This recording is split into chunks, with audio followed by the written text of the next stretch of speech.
অন্যমনস্ক হৈ আহি থাকে আৰু 4 লেন মানেতো একদম খোলা ৰাস্তা গতিকে ইয়াত যদি আৰু কিবা এটা এক্সিডেণ্ট হৈ যায় তাৰ কাৰণেও কি হ'ব সেই কাৰোবাৰ এখন ঘৰত আকৌ এনেকুৱা এটা পৰিস্থিতি হ'ব গতিকে ছাৰ এইবিলাক চব মানে আমি নস্যাৎ কৰি পেলাই আমি ইয়াত স্পীড ব্ৰেকাৰ বিচাৰোঁ অনতি বিলম্বে বিচাৰোঁ পাৰিলে আমাক আজিয়ে আপোনালোকে আমাক কৰি দিয়াৰ ব্যৱস্থা কৰক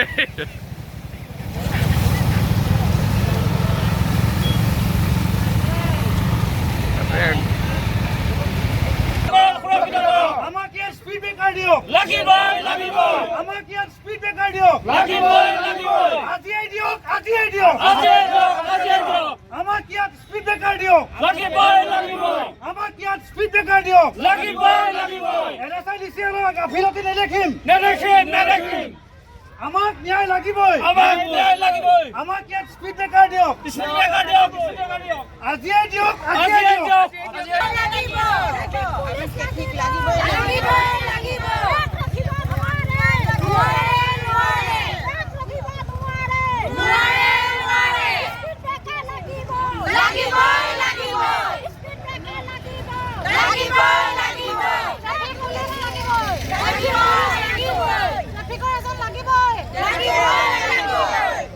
সমাজৰ মানুহক কথা পাতিলোঁ মই আজিৰ পৰা ইয়াত ট্ৰাক নাথাকে মোৰ ফালৰ পৰা সেইটো কৈ দিলোঁ হ'ল ইয়াত ট্ৰাক নাথাকে আৰু 2 নম্বৰ কথা আপোনালোকৰ মানুহে মদ বিকি বুলি কমপ্লেইন কৰি আছে সেইটো নাপায় আজিৰ পৰা সেইটো দিলোঁ আৰু মই ট্ৰেফিক দিবৰ কাৰণে অলৰেডি মই এছ পি ছাৰক কথা পাতিছোঁ সেইটো মোৰ ফালৰ পৰা এইটো মই হেৰি কৰি দিছোঁ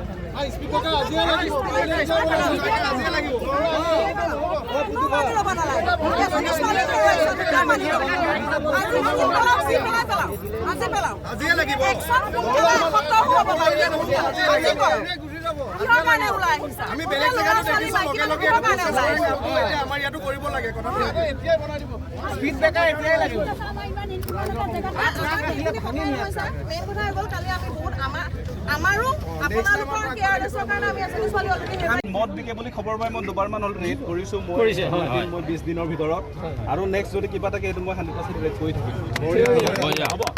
আমাৰ হেৰি আহি আছে আমাৰ চিঅ সাহেব আহি আছে স্পীড ব্ৰেকাৰটোৰ কথা তেখেত অলপ ভালকৈ ক'লে হয়তো ভাল হ'ব এইটো মানে পুলিচৰ কাম নহয় চাৰ্কুল অফিচাৰকো মাতক আহি আছে বাকী সেইটোৰ বাদে বেলেগ যিমান কাম আছে মই আপোনাক মই গেৰাণ্টি দিম ঠিক আছে মই যেইদিন থাকোঁ তেতিয়ালৈকে এইটো 100% বুলি ঠিক আছে ইয়াত আপুনি একদম কইনাকাৰ পৰা ইয়ালৈকে যিমান কেইখন হোটেলত মদ বিক্ৰী কৰে আপুনি কিন্তু এইটো খুব কম সময়ৰ ভিতৰত আপুনি সলিউশ্যন কৰিব লাগিব এইটো আমাৰ প্ৰথম দাবী মই এইটো আজিৰ পৰা বোলে ধৰিলোঁ হ'ব আজি মুঠতে ছাৰ এতিয়া আমাৰ যিটো ধৰ্ণা কাৰ্যসূচী হৈছে এই ধৰ্ণা কাৰ্যসূচীটোৰ মূল কথাটোৱে হৈছে স্পীড ব্ৰেকাৰ মূল বিষয়টো স্পীড ব্ৰেকাৰটো আৰু ছাৰ প্ৰশাসনৰ এজন মানুহ ছাৰ ইয়াত মোতায়েন কৰে ট্ৰাফিক এজন আমাৰ ইয়াত প্ৰয়োজন এইটো আমি বহুত আগৰ পৰাই ছাৰ এইটো আমাৰ ফালৰ পৰা দাবী জনাই আছোঁ কিন্তু ছাৰ এতিয়ালৈকে কোনো ধৰণৰ আমি ফলগতি হোৱা নাই এতিয়া আপুনি যদি আমাক এইটো কাম কৰি দিব পাৰে আমি আপোনাৰ ওচৰত আমাৰ স্থানীয় ৰাইজ তথা সকলোখিনি মানুহে আমি আপোনাৰ ওচৰত ধন্য হ'ম মানে ক'ব গ'লে একো নহয় কালি ধৰক আপোনাৰ এৰাউণ্ড 7:20 মানত হ'ব ইমানেই জোৰত ছোৱালীজনী মাৰিছে মই সেই হোটেলত বহি আছোঁ তালৈকে শুনিছোঁ তাইক উঠাই নিছোঁ আৰু ইয়াত মেইন প্ৰব্লেম কিছুমানৰ কাৰণে হয় আৰু প্ৰথম কথা হ'ল ইয়াত শুই থকা যে যিটো আমাৰ এইখিনিতে এটা জাংচন হৈ আছে এটা ৰাস্তা আগৰ পুৰণা হাইৱে যিটো আপোনাৰ ডিভাইডাৰটো দিছে সেই জাংচন এটা ডিভাইডাৰ দিছে আৰু দুই চাইডে ইমানকৈ ট্ৰাক ৰখাই থৈ পেলাই গোটেইটো এটা ব্লকেজ আৰু জাংচনটোত না কোনো ট্ৰেফিকৰ মানুহ থাকে না কোনো স্পীড ব্ৰেকাৰ আছে হয় স্পীড ব্ৰেকাৰ আগৰ পৰা আছে এই য'ত প্ৰয়োজন এইখিনিতে নাই আৰু স্পীড ব্ৰেকাৰটো চবতছে বেছি প্ৰয়োজন এইখিনিতে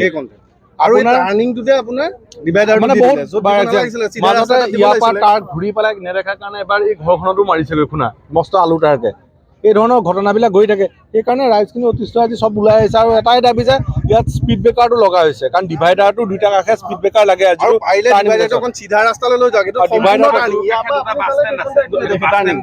নাথাকে দুই কাষে যিটো বাছ ষ্টেণ্ড আছে বাছ ষ্টেণ্ডত অকল টাৰকে থাকে আৰু টাৰকৰ পৰা আপুনি ইফাল সিফাল একো নেদেখে কালি ঘটনা হোৱাৰ মেইন কাৰণ এটা, আপুনি সেইফালৰ পৰা আহিলে যদি ইফালে চাই একো নেদেখক, অকল ট্ৰাক দেখিব। প্ৰশাসনক দাবী এইটোৱে যে ইয়াত যিখিনি ট্ৰাক ৰখিছে সেইখিনি ৰখিব দিব নালাগে। ইয়াত দুই কাষে এটা ভালকৈ স্পীড ব্ৰেকাৰ লাগে, আৰু স্পীড ব্ৰেকাৰটো এনেই নহয়, ভালকৈ লাগে। আৰু পৰা হ'লেতো এই ডিভাইডাৰটো অলপ ৰাস্তালৈ নিব লাগে। এইখিনি টাৰ্ণিঙত স্পীড ব্ৰেকাৰ তাতে জাংচনটো আছে, তাতকে এই পেট্ৰল পাম্পৰ আগতে হওক, অলপ আগলৈ ডিভাইডাৰটো দিব পাৰিলেতো ভালেই হয়। কাৰণ ইয়াত আপোনাৰ এটা ঘূৰাই বৈ গাড়ী মানে এইখিনিতে আপুনি এখন পাৰ হ'ব হ'লে আৰু বিশেষকৈ ডাঙৰ প্ৰব্লেম হয়। ইয়াতে স্কুল, সেইখিনিতে এখন স্কুল, এইখিনিতে জাতীয় বিদ্যালয়, মানে ৰাতিপুৱা সময়ত আপুনি পোৱালি আৰু স্কুল ছুটি দিয়া সময়ত মানে এটা ভয়ানক ঘটনা সদায় হৈ থাকে। মানে এটাই হোৱাৰ কাৰণে হোৱা নাই এগ্ৰেছিভ, এইটো মানে হ'বলগীয়া। আৰু স্পীড ব্ৰেকাৰ লাগে। আৰু ইয়াতে বহুত এখন হোটেল আছে যে অলপ ফুৰাৰ ধৰণৰ ব্যৱসায় এটা চলিছে, সেইটো উৎখাত কৰিবলৈ পুলিচ প্ৰশাসনক দাবী জনোৱা হৈছে। সেইটো মানে সাধাৰণ কথা। আৰু তাতো এনেকুৱা বাকী কাৰোবাৰ এনেকুৱা হৈ আছে, বহুত দিন আগতে কমপ্লেইনো দিয়া হৈছিল, আমি নিজেই দিছিলোঁ এমাহ আগতে। তাতে পুলিচৰ মানুহ আহি পেলাই নিজে মদ কিনি লৈ গুচি যায়। এইটো কি মেনেজ হৈ আছে তেওঁলোকে জানে সেই সময়ত। আৰু এইখিনিয়ে প্ৰশাসনৰ প্ৰতি দাবী এতিয়া আহিছে, কোৱা হৈছে যে ইয়াতে আৰু স্পীড ব্ৰেকাৰটো হয়তো আজিতো নহ'বও পাৰে, কিন্তু ট্ৰেফিকৰ মানুহজন আজিৰ পৰাই লাগে, যিহেতু এবাৰ সেইটো সাধাৰণ মানে তেওঁ এইটো ব্যৱস্থাটো ৰাখিব লাগিব। আৰু ইয়াৰ স্পীড ব্ৰেকাৰটো অলপ হেভি লাগে, য'ত মানে ব্ৰেক মাৰিব লাগে আৰু ভুমকে গুচি যোৱা নামকে বাস্তে হৈ লাভ নাই, মানে যিটো ভালকে হ'ব লাগে। এইখিনিয়ে কথা। ভণ্টি এজনী এইকণতে আমাৰ এই স্পটতে ঢুকাইছে। তেওঁক এখন বলেৰো গাড়ী আহি খুন্দা মাৰি দিছে আৰু তেওঁ ইয়াতে নিহতই হৈছে। তথাপি হস্পিটেললৈ নিয়া হৈছিল যদিও ইয়াতে তেওঁ নিহত হৈছিলে। আৰু সেই উপলক্ষে ইয়াত কালি বুলিয়ে নহয়, যোৱা কেইবাদিন ধৰি বহুতো ইয়াত দুৰ্ঘটনা হৈ আছে। দুৰ্ঘটনাৰ মূল কাৰণ ইয়াত বহুতো আছে। আমি প্ৰশাসনক কৈ আছোঁ, প্ৰশাসনৰ আজিলৈকে গা লৰা নাই। সেই হেতুকে গোটেই ৰাইজ আজি উঠি আহি ৰাষ্ট্ৰীয় ঘাইপথত বহি পৰি।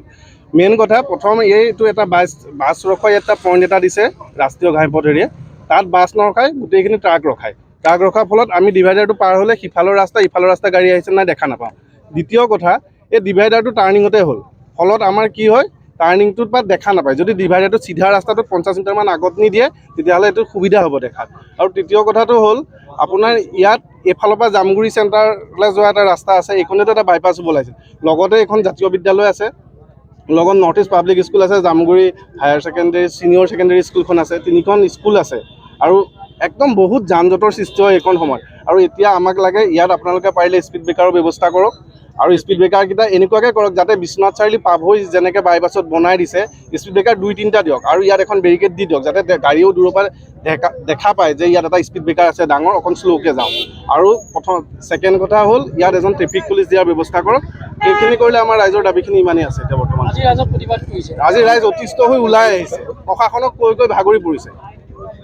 ৰাইজে প্ৰশাসনক কৈ ভাগৰি পৰিছে। আৰু এক্সিডেণ্ট হৈ ইয়াত সদায় কিমানজনৰ কিমান প্ৰাণ গৈছে কোনো হিচাপ নাই। হস্পিটেললৈ নিয়া তাৰপিছত কি হয় কোনো তেনেকুৱা খবৰ নাৰাখে। কিন্তু কালি আমাৰ একদম গাঁৱৰে নিজৰ ভণ্টিজনী হেৰাইছে। এতিয়া আমি কোনো কাৰণে এইটো মানি ল'ব নোৱাৰোঁ। ইয়াত যদি ব্যৱস্থা গ্ৰহণ নকৰে আমাৰ ৰাইজ বহি থাকিম। যদি প্ৰশাসনে আহি ইয়াত ব্যৱস্থা গ্ৰহণ কৰে তেতিয়া আমি আজি ৰাস্তাটো খুলিম। কালি আমাৰ গাঁৱৰে সৰুভগীয়া গাঁৱৰ ছাত্ৰী এগৰাকী ইয়াতে আকস্মিকভাৱে মৃত্যু হ'ল। এইকণতে ট্ৰাকবিলাক ৰখাই থয়, কোনো ধৰণৰ স্পীড ব্ৰেকাৰ নাইকিয়া, কোনো ধৰণৰ প্ৰশাসনৰ হেৰি নাই। এইকণতে আমাৰ সৰু কণ ল'ৰা ছোৱালী স্কুল আছে, স্কুলৰ ল'ৰা ছোৱালী আহোঁতে যাওঁতে সকলোখিনি চিন্তা। ইয়াত আমাক এতিয়া বৰ্তমান স্পীড ব্ৰেকাৰ এটা লাগে, ট্ৰেফিক পইণ্ট এটা লাগে, আৰু আমাৰ এই ট্ৰাকবিলাক এই দোকানৰ সন্মুখত ৰখাব নালাগে।